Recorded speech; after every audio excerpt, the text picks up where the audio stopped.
जादुई तोता। एक छोटे से गांव में एक गरीब परिवार रहता था। उस परिवार में रामू और उसकी बीवी सीता उसके बेटे चिंटू के साथ रहते थे। उसी गांव में एक तोता भी रहता था। उसका नाम था रघु। वो किस्मत का धनी था। जहां भी जाता वहां किसी भी चीज की कमी नहीं पड़ती थी। एक दिन रघु उड़ते उड़ते उस गरीब परिवार के घर गया। रघु सोचता है, अरे वाह, लगता है यहाँ आज बहुत अच्छा खाना मिलेगा। मैं पेट भर के खाऊंगा। वो एक कटोरी में रखे अमरूद देखता है। अरे वाह, अमरूद, मुझे तो ये बहुत पसंद है। मैं तो इसे पेट भर के खाऊंगा। रघु तोता अमरूद खाने ही लगता है। तभी सीता रघु को अमरूद खाते देखती है तो गुस्सा हो जाती है और उसे वहां से भगा देती है। भाग यहाँ से, न जाने कहां से आ जाते हैं।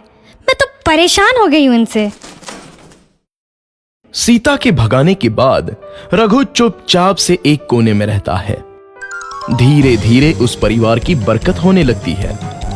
एक दिन रामू और सीता खाना खाते वक्त बातें करते हैं। आजकल हमारी बहुत तरक्की हो रही है, काम भी अच्छा चल रहा है। रामू कहता है। इस पर सीता कहती है, सच कहा, भगवान हमेशा ऐसे ही हम पर मेहरबान रहे। बेटा चिंटू भी कहता है, पिताजी, मुझे खिलौना लेके दो ना, मेरे सभी दोस्तों के पास है। रामू कहता है, ठीक है, जरूर लाऊंगा।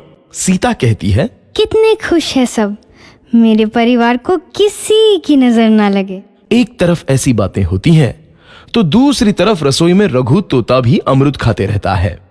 मजा आया, अमरूद खाया, मजा आया, अमरूद खाया, मजा आया। तभी सीता रसोई में आती है और रघु तोते को अमरूद खाते देख बहुत गुस्सा होती है। सीता रघु को बाहर निकालने के लिए पिंजरे में अमरूद रखती है। रघु जब अमरूद खाने लगता है तो पिंजरे का दरवाजा बंद हो जाता है और वो उसमें फंस जाता है।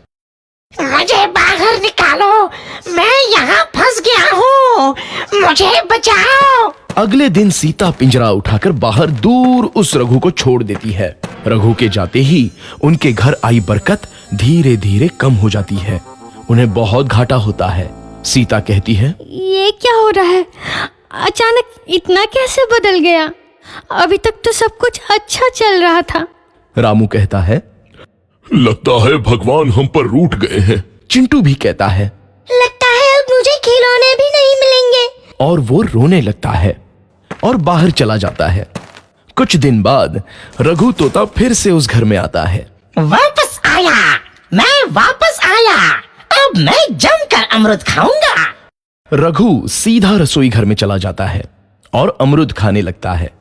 कुछ देर बाद सीता रसोई में आती है और रघु को देख कहती है, एक तो घर में पहले से इतनी दिक्कत चल रही है और ऊपर से ये तोता मुझे और परेशान कर रहा है। सीता रघु को वहां से भगा देती है। रघु उड़कर किसी कोने में छुप जाता है। कुछ दिन बाद धीरे धीरे उस घर की बरकत वापस आने लगती है। काम भी अच्छे से चलने लगता है। एक रात जब रघु तोता अमरूद खाने जाता है तो पिंजरे में फंस जाता है। ये लोग आखिर चाहते क्या हैं? एक तोते को शांति से अमरूद खाने क्यों नहीं देते? मैं कौन सा चोरी कर रहा हूँ? बस अमरूद ही तो खा रहा हूँ।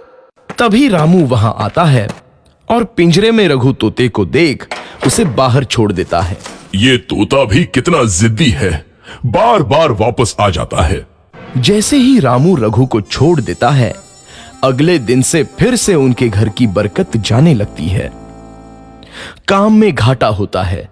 किसी को समझ नहीं आ रहा था कि ऐसा क्यों हो रहा है। रघु तोता घर आता है तो अचानक बरकत आती है और जब रघु तोता को बाहर निकालते हैं तो बरकत चली जाती है। एक दिन सीता रघु तोते के घर आने और बाहर जाने की स्थिति पर नजर रखती है।